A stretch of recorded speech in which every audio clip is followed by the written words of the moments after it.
Hi, welcome to Sarawin Samayal. இன்னைக்கு நம்ம வீட்லயே சுலபான முறையில் சுவையான டேஸ்டான தேங்காய் பருப்பி செய்கிறது எப்படின்னு காட்ட போகிறேன். வாங்க சேனலுக்குள்ளே போகலாம். Sarawin Samayalக்கு சப்ஸ்கிரைப் பண்ணுங்க. தேங்காய் பருப்பு செய்யறதுக்கான தேவையான பொருட்கள் கொஞ்சம் நான் வந்து ஒரு 50 கிராம் பொட்டுக்கல் எடுத்து வச்சுருக்கேங்க. ஒரு கப்பு தேங்காய் துருவி எடுத்து வச்சுருக்கேன். ஒரு கப் தேங்காய்க்கு வந்து அரை கப் சுகர் வந்து நான் எடுத்து வச்சுருக்கேங்க. கொஞ்சம் ஏலக்காய், ஒரு 10-15 ஏலக்காய் நான் எடுத்து வச்சுருக்கேன். ஒரு கடாய் எண்ணெய் எடுத்து வச்சு பற்ற வச்சு பாத்திரம் நல்லா ஹீட் ஆகட்டும். நல்லா காஞ்சிடுச்சுங்க. இது கூட வந்து லைட்டாக நம்ம ஆயில் விட்டுக்கலாம். நான் வந்து ஆயில் போடுறேங்க, உங்களுக்கு வேணால் நீங்கள் நெய் சேர்த்துக்கலாம். நல்லா ஆயில் வந்து ஹீட் ஆகட்டும். ஆயில் நல்லா காஞ்சிடுச்சுங்க. துருவி வச்சுருக்க தேங்காய் வந்து நம்ம போட்டுக்கலாம். நல்லா அந்த ஆயிலில் வந்து நல்லா அடி பிடிக்காமல் ரொம்ப கலரும் சேஞ்ச் ஆகுதாங்க. ஒரு அளவுக்கு அந்த தண்ணி பசை போகிற வரைக்கும் நல்லா நீங்கள் பரப்பி எடுத்துக்கோங்க.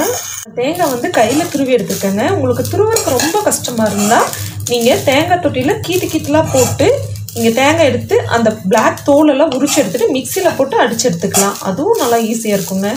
தேங்காய் வந்து நல்லா ஒயிட் கலரு பூ போல் வரும்.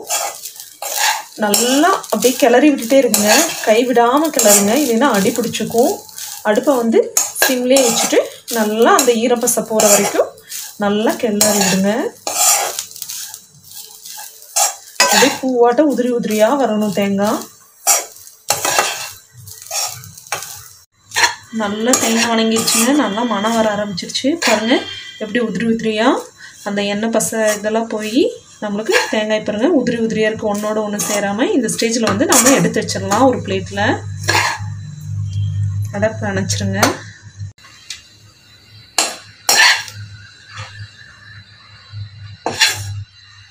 அப்படியே ஒயிட் கலரில் பூ மாதிரி இருக்குது பாருங்கள் தேங்காயை.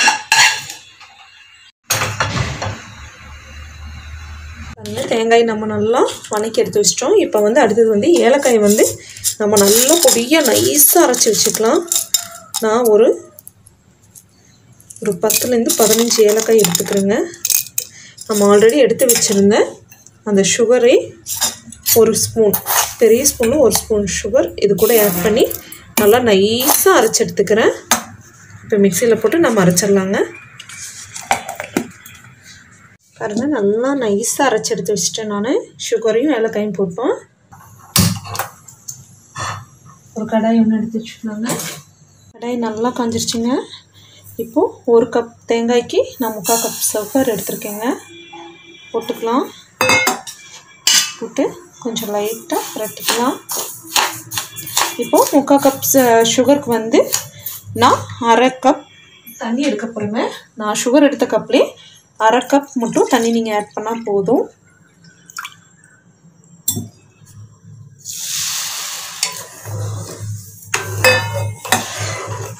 நல்லா கிண்டி விட்டுட்டே இருங்க.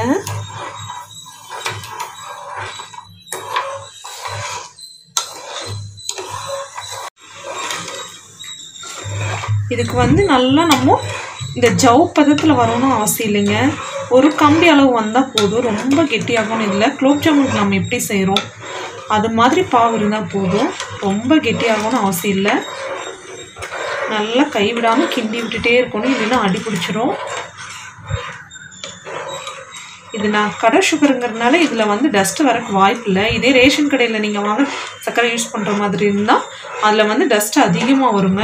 அப்போ நீங்கள் என்ன பண்ணுறீங்கன்னா மாட்டுப்பால் இருக்குல்ல, அதில் 2 டீஸ்பூன் உள்ளே விட்டிங்கன்னா அது பொங்கி வரப்போ அந்த நுரையில் வந்து டஸ்ட்டு அத்தனையுமே அடிச்சுட்டு வந்துடும்.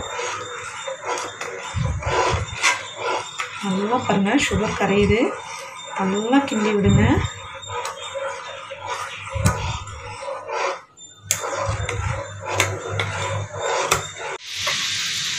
பாருங்கள் நல்லா தகதகன்னு கொதிச்சு வரப்போது. ஒரு 5 நிமிஷம் நல்லா கொதிச்சு வரட்டும். லைட்டாக சுண்டுனா போதுங்க.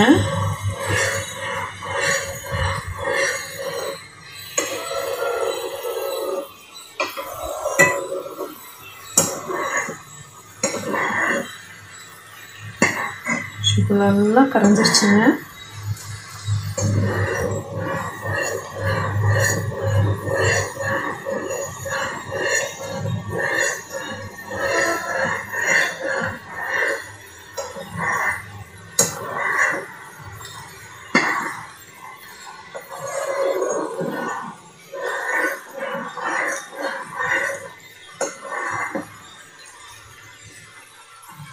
லைட்டாக எடுத்து கையில் தொட்டு பாருங்கள்.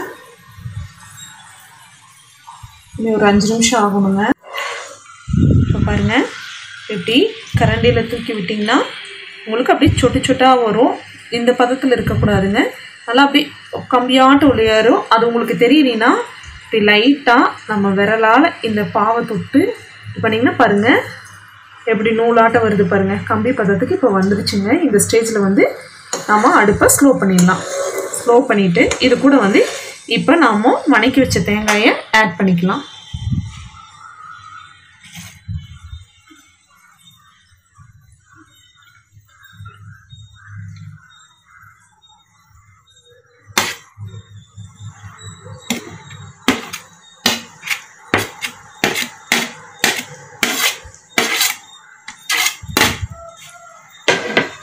இப்போ நல்லா கிண்டி விடலாங்க.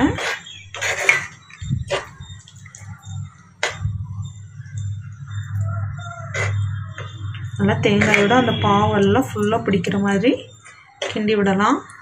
லைட்டாக அடுப்பை வந்து ஸ்பீட் பண்ணிக்கலாம். ஸ்பீட் பண்ணி கை விடாமல் அப்படியே கிண்டிகிட்டே இருங்க அந்த சர்க்கரை பாவோட.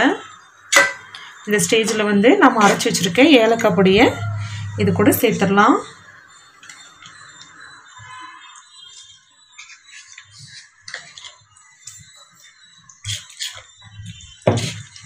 நல்லா கிண்டி விட்டுக்கோங்க.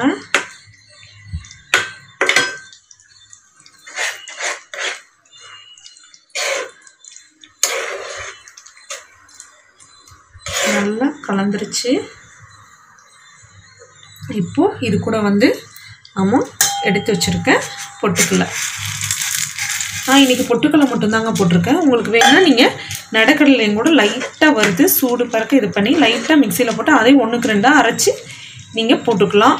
இல்லை அப்படி இல்லை முந்திரி பருப்பு குழந்தைங்க ரொம்ப லைக் பண்ணி சாப்பிட்றாங்கன்னா முந்திரி பருப்பை கூட லைட்டாக எண்ணெய் விட்டு நல்லா வணக்கி அதையும் மிக்சியில் போட்டு 1க்கு 2 அதையும் நீங்கள் இது கூட ஆட் பண்ணிக்கலாம். நான் வெறும் பொட்டுக்கடலை மட்டும்தான் இன்றைக்கி போட்டிருக்கேங்க.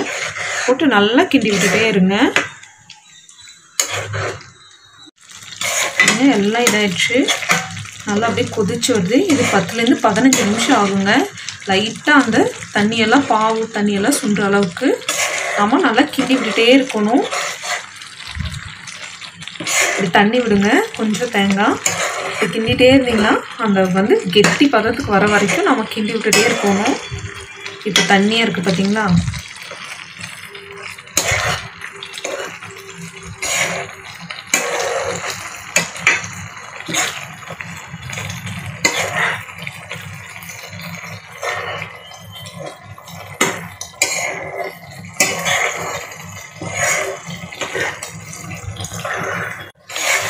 லைட்டாக பாருங்கள் தண்ணி சிந்திடுச்சு. நான் விடாமல் கிளறிட்டே இருக்கேன். விட்டிங்கன்னா அடி பிடிச்சிருங்க. அடி பிடிக்கிற மாதிரி வந்துடுச்சுன்னா அப்புறம் நம்மளுக்கு கலர் சேஞ்ச் ஆகிருக்கும். அதனால் அப்படியே கிண்டி விட்டுக்கிட்டே இருங்க.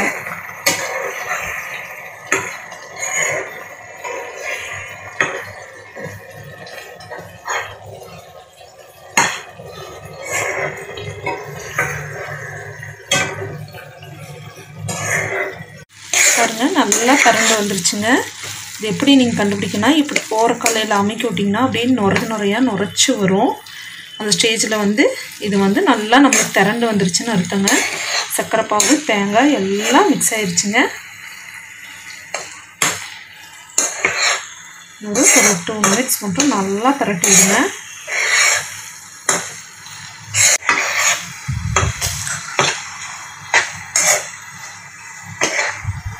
பாருங்க நல்லா இதாகிடுச்சு. இந்த டைமில் வந்து நம்ம ஆஃப் பண்ணிக்கலாம். ரவுண்டான ஒரு பிளேட் எடுத்து வச்சுக்கோங்க. அதில் வந்து லைட்டாக தேங்காய் ஊற்றிக்கோங்க.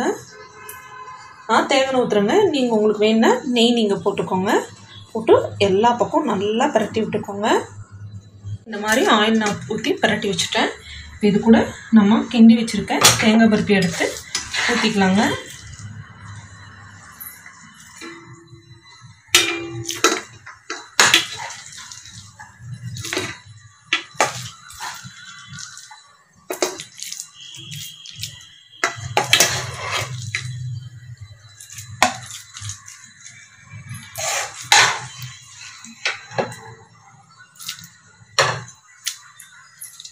தடவி விட்டு நல்லா கரண்டியில் அப்படியே நல்லா நீவி விட்டுங்க.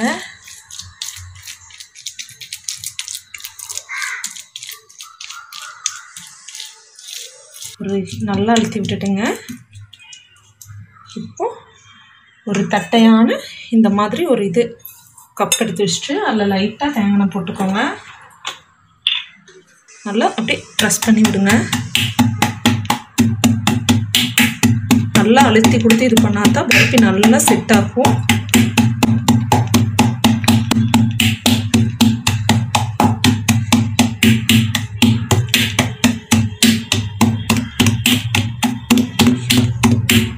பாருங்க நல்லா இதாகிடுச்சு. நம்மளுக்கு இது வந்து ஒரு 10லேருந்து 15 நிமிஷம் வரைக்கும் கொஞ்சம் ஃபேன் காற்றுல வச்சுனா இப்போவே கட் பண்ணிடாதீங்க.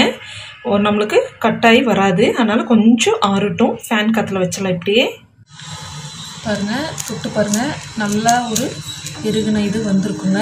இந்த ஸ்டேஜில் வந்து கத்தி போட்டு நல்லா உங்களுக்கு என்ன ஷேப்பில் வேணுமோ அந்த ஷேப்பில் நீங்கள் கட் பண்ணி எடுத்துக்கோங்க. ஸ்கொயராக வேணுமா ஸ்கொயராக உங்களுக்கு பிடிச்ச மாதிரி அந்த ஷேப்பில்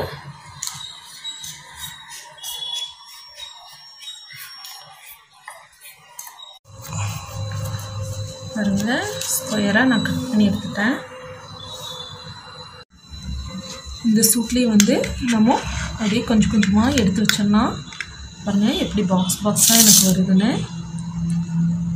ஒரு அழகாக பாக்ஸாக வந்திருக்குன்னு எடுத்து ஒரு பிளேட்டில் அப்படியே எடுத்து வச்சுருங்க.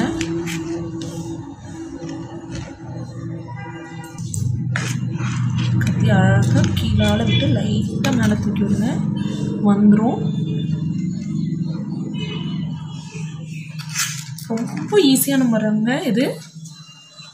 பாருங்கள், சுலபமான முறையில் வீட்லேயே நாம கடை தேங்காய் பருப்பி போல் நாமளும் செஞ்சுருக்கோங்க. இது போல் நீங்களும் செஞ்சு பாருங்கள். உங்களுக்கு ஈஸியாக வருங்க. இந்த மெத்தடில் நீங்கள் ட்ரை பண்ணி பாருங்கள். எவ்வளோ அழகாக வந்திருக்கு பாருங்கள். தேங்காய் பருப்பி கடை பருப்பி போலயே குழந்தைங்களுக்கு ரொம்ப பிடிக்குங்க. நீங்கள் இது வீட்டில் செஞ்சு பார்த்துட்டு எனக்கு கமெண்ட் பாக்ஸில் நீங்கள் எப்படி வந்திருக்குன்னு எனக்கு கமெண்ட் பண்ணுங்கள். வீட்டில் இது போல் நீங்களும் செஞ்சு பாருங்கள். சாராவின் சமையலுக்கு சப்ஸ்கிரைப் பண்ணுங்கள்.